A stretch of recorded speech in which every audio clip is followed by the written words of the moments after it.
የአክብሮታዊ ሰላምታችን በያላችሁበት የዓለም ዳርቻ ይድረሳችሁ የተወደዳችሁና የተከበራችሁ የኢትዮ ፖስት ቤተሰቦች ለአሁኑ የተደመጡና የተመራረጡ ሰበር ወቅታዊ መረጃዎችን አጠናክረናል። ዋና ዋናዎቹን እናስቀድም። በአማራ ክልል እየተደረገ የሚገኘው ጦርነትና እየተፈጸሙ የሚገኙ የደፈጣ ጥቃቶች ከሰሞኑ ተባብሶ መቀጠሉ ተገልጿል። ወሎ የገባው ጦርም አልዋጋም ብሎ አምጿል። ሰራዊቱ ለሹማምንቶቹ ስልጣን ሲባል ከዚህ በኋላ የምንገብረው ህይወት የለም ስለማለታቸው ተሰምቷል። ይህን ተከትሎም የ4 ኪሎን መንግስት ድንጋጤ ውስጥ መክተቱ ተነግሯል። ጄኔራሎቹም ስራቸውን በአግባቡ አልሰራችሁም በሚል በጠቅላይ ሚኒስትሩ እንደተዘለፉም ታውቋል። መከላከያ ሰራዊት ከአማራ ክልል እንዲወጣ ውሳኔ መተላለፉም ከፍተኛ መነጋገሪያ ሆኗል። በሌላ በኩል በወሎ ቀጠና እየተደረገ በሚገኘው ውጊያ የሞት ሽረት ትንቅንቁ ያየለ ሲሆን የአካባቢው ባለስልጣናትም መሸሻቸውን ቀጥለዋል ተብሏል። በርካታ ከተሞችን በፋኖ እየተያዙ መሆኑም ተገልጿል። በዝርዝር የምትሰሙት ጉዳይ ይሆናል። በሌላኛው ሰበር መረጃችን ደግሞ መንግስት አንድ ምስጢራዊ ድርድር መጀመሩ ተሰምቷል። ድርድሩ ለብልጽግና የሞትና የሽረት ጉዳይ ሆኗል። በምስጢር የተያዘው ድርድር በፈረንሳይ ተጀምሯል። ድርድሩ በምን ጉዳይ ላይ ያተኮረ ነው የሚለውንና የኢትዮጵያ ተደራዳሪዎች እነማን ናቸው የሚለውን በዝርዝር እንነግራችኋለን። ፕሮፌሰር ብርሃኑ ነጋ ያልተጠበቀ ውሳኔም ሰጥተዋል። ውሳኔው በቀጥታ በጠቅላይ ሚኒስትር አብይ አህመድ ትዕዛዝ እንዲፈጸም የተደረገ መሆኑም ታውቋል። ፕሮፌሰሩ ያሳለፉት ውሳኔ ከ12ኛ የወደቁ ተማሪዎች ወደ ውትድርና ይገባሉ ከሚለው ስጋት ጋር የተያያዘ መሆኑ ተሰምቷል። በዝርዝር እንቃኛለን። የተወደዳችሁ የቻናላችን ተከታታዮች እነዚህንና ሌሎች በርካታ መረጃዎችን ወደ እናንተ እናደርሳለን። እንደተለመደው ቪዲዮ ላይክ እና ሼር በማድረግ አብራችሁን ቆዩ። አዲስ የሆናችሁ ደግሞ ሰብስክራይብ በማድረግ አዳዲስና ወቅታዊ መረጃዎችን ያገኙ። አሁን ወደ ዝርዝሩ በቅድሚያም የኢትዮጵያ መንግስት አንድ ምስጢራዊ ድርድር መጀመሩ ተሰምቷል። ድርድሩ ለብልጽግና የሞትና የሽረት ጉዳይም ሆኗል። በምስጢር የተያዘው ድርድር በፈረንሳይ ተጀምሯል። በፈረንሳይ የተጀመረው ድርድር የዶላር ብድር አቅርቦትን የተመለከተ መሆኑም ተሰምቷል። ኢትዮጵያ ከ10 ዓመታት በፊት ለሸጠችው የ1 ቢሊዮን ዶላር ቦንድ ከዓለም አቀፉ የቦንድ ገዢዎች ጋር የዕዳ ሽግሽግ እንዴት ማድረግ እንዳለባቸው መደበኛ ንግግር መጀመራቸውን ሮይተርስ የዜና ወኪል ምንጮችን ጠቅሶ ዘግቧል። ሮይተርስ ቀደም ብሎ በብሉምበርግ የወጣውን ዘገባ በማረጋገጥ ከዓለም አቀፉ ባለሀብቶች ጋር በዕዳ ሽግሽግ ዙሪያ በፓሪስ ፈረንሳይ ድርድር መጀመሩንም ዘግቧል። አንድ የገንዘብ ሚኒስቴር ባለስልጣን ዝርዝር መረጃን ሳይጠቅሱ የመንግስት ልዑካን ቡድን ወደ ፓሪስ ማቅናታቸውን አረጋግጠዋል። ከቦንድ አበዳሪዎች ጋር የተያያዙ አንዳንድ ስብሰባዎች ነበሩ ሲሉ ለሮይተርስ የተናገሩት ምንጮች የስብሰባዎቹ ውጤትም መጨረሻ ላይ የሚገለጽ እንደሆነ በመጠቆም ስምምነት ላይ ግን እንዳልተደረሰ ገልጸዋል። አዲሱ የብሔራዊ ባንክ ገዢ ዶክተር ኢዮብ ሰካልኝ አስተያየት እንዲሰጡ ተጠይቀው ወዲያው ምላሽ አልሰጡም። የቦንድ አበዳሪዎች ኮሚቴ ተወካዮችም እንዲሁ ምላሽ ከመስጠት ተቆጥበዋል። ለመሰረተ ልማት ግንባታዎች እንደሚውል የተነገረለት የቦንድ ሽያጭ በ10 ዓመታት ተመልሶ የሚከፈል የ6.625 በመቶ ወለድ ያለው መሆኑን በወቅቱ ተነግሮ ነበር።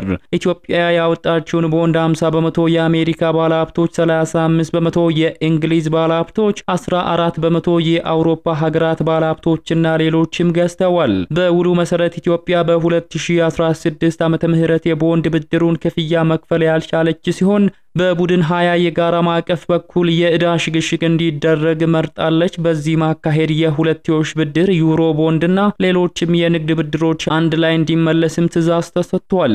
የኢትዮጵያ መንግስት ከቦንድ ግዢዎች ጋር የዕዳ ሽግሽግ ማድረጊያ መንገዶችን ለመለየት ለወራት ንግግር ሲያደርግም ቆይቷል። በቦንድ ግዢዎችና በተበዳሪ መንግስታት መካከል አሳሪ ያልሆነ ጊዜያዊ ስምምነት መፈራረም መደበኛ ድርድር ለመጀመር እንደሚያስችል የጠቀሰው የሮይተርስ ዘገባ በዚህም ሁለቱ ተደራዳሪዎች ተጨባጭ የስምምነት ውል በማሰርና ድርድሩ ለሶስተኛ ወገን ከማውጣትም ይገደባሉ።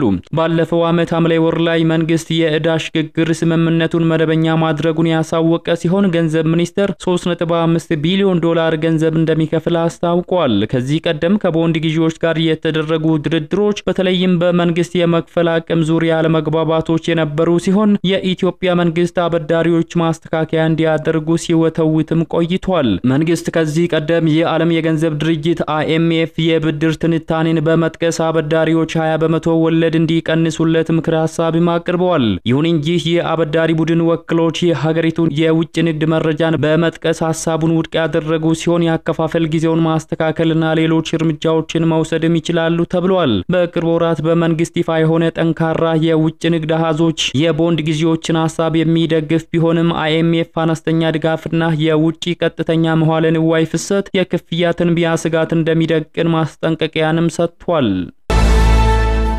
ወደ ሌላኛው መረጃችን ስናመራ ፕሮፌሰር ብርሃኑ ነጋ ያልተጠበቀ ውሳኔን ሰጡ። ውሳኔው በቀጥታ በአብይ አህመድ ትዕዛዝ እንዲፈጸም የተደረገ መሆኑ ታውቋል። ፕሮፌሰር ብርሃኑ ያሳለፉት ውሳኔ ከ12ኛ የወደቁ ተማሪዎች ወደ ውትድርና ይገባሉ ከሚለው ስጋት ጋር የተያያዘ መሆኑም ተነግሯል። ባለፈው 2017 ዓመተ ምህረት የትምህርት ዘመን የ12ኛ ክፍል ፈተና የወሰዱ ተማሪዎች ወደ ዩኒቨርሲቲ መግቢያ ውጤት አሰራር ስህተት ከተገኘበት በኋላ የማለፊያ ሽግሽግም ተደርጓል።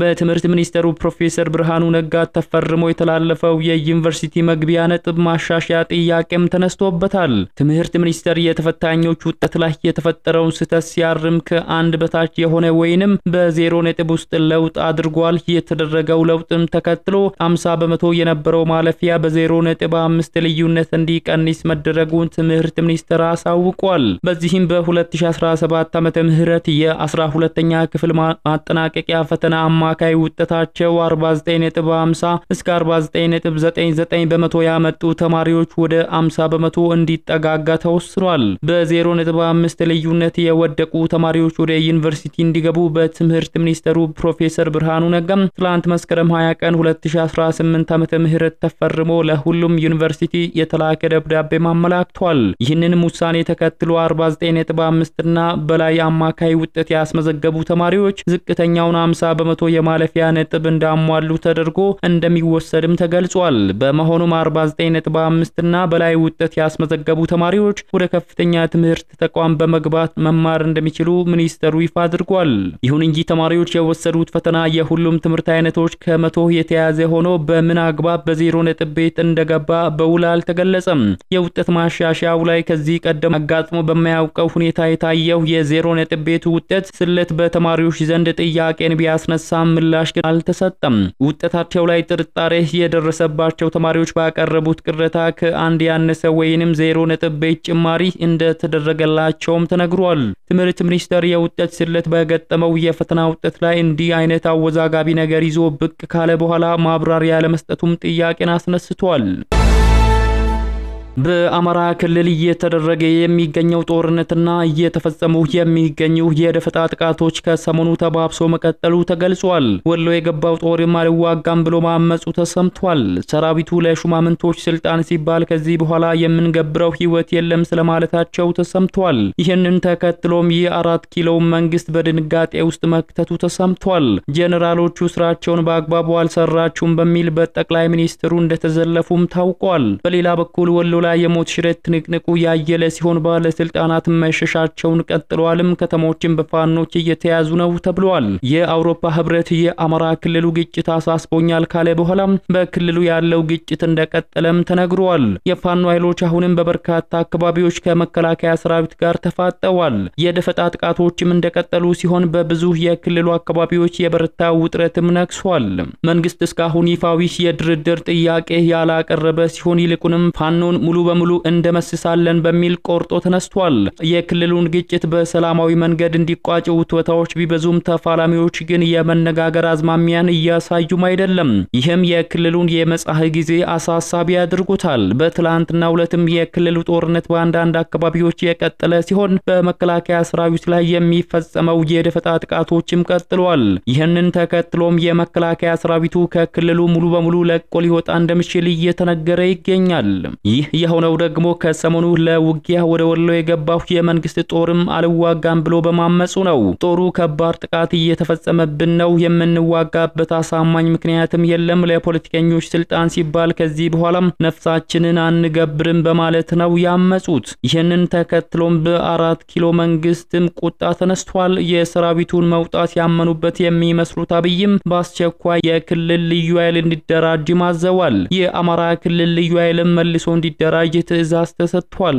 የአማራ ልዩ ኃይል መልሶ ሊደራጅ ነው መባሉን ተከትሎ ልዩ ኃይል ደግሞ ከተደራጀ በኋላ ሰራዊቱ ክልሉን ለቆ እንደሚወጣ ይጠበቃል። አስተያየት ሰጪዎች መከላከያ ከክልሉ የሚወጣ ከሆነ ግጭቱ ሊደገብ እንደሚችል ግምታቸውንም እያስቀመጡ ነው። የፋኖ ኃይሎች በአካባቢው የሚንቀሳቀሰውን ኃይላቸውን በተቀናጀ ኮማንድ ለማስተሳሰር ከፍተኛ ጥረት እያደረጉ በሚገኝበት ወቅት መከላከያ በተለያዩ አካባቢዎች ያሰማራውን ኃይሉን ሰብሰብ አድርጎ የተጠናቀረ ጥቃት ለመክፈት እየተዘጋጀ መሆኑ እየተነገረ ነው። ፋኖ ወደ አንድ እየተሰባሰበ ባለበት ሁኔታ መከላከያ አዲስ የጥቃት ስልት ለመቀየስ በሚመስል ሁኔታ ባለፈው ሳምንት ኃይሉን ወደ አንድ ቦታ በማሰባሰብ ላይ እንደነበር ሲነገርም ቆይቷል። የመከላከያ አዲሱ ስልትና የፋኖ ኃይሎች የተቀናጀ ኃይል የመፍጠር ጥረት በሚቀጥሉ ሳምንታት በአማራ ክልል ከፍተኛ ውጊያ ሊካሄድ እንደሚችል ይጠበቃል። መንግስት በአጭር ጊዜ አጠናቅቃለሁ ብሎ ከፋኖ ጋር የገጠመው ውጊያ ከታለመውና ከታቀደው በተቃራኒ ሆኖ ቀጥሏል።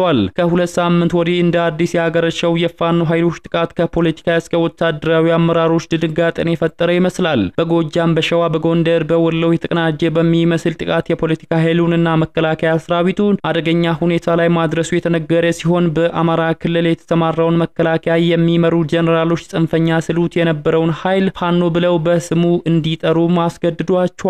ቀደም ሲል ከጦር ኃይሎች ጠቅላይ ኤታማዦር ሹም ፊልድ ማርሻል ብርሃኑ ጁላ እስከ ጦር መሪው ጀነራሎች መከላከያ ከፋኖ ጋር የሚዋጋበት ምክንያት የለም፣ በፋኖ ስም የሚነግዱ ጽንፈኞችን ነው የምንዋጋው በማለት ከፋኖ ጋር እየተዋጋን ነው የሚለው ጉዳይ ወደ ጎን ሲሉ ነበር። እስከ መስከረም 30 ከተበታተነበት ጫካ ይለቀማል የተባለው ፋኖ እንደ አዲስ በየአካባቢው ያለውን ኃይሉን አድራጅቶ በተቀናጀ ሁኔታ ጥቃት መጀመሩን ተከትሎ የመከላከያ ጀነራሎች አቋማቸውንም ለውጠዋል ነው የተባለው። የተወደዳችሁ ተከታታዮቻችን ለሰዓቱ ያዘጋጀንላችሁ መረጃዎች የተከታተላችሁትን ይመስሉ ነበር። ከሰዓታት በኋላ በሌላ መረጃ እስከምንገናኝ መልካሙን ሁሉ ተመኘን።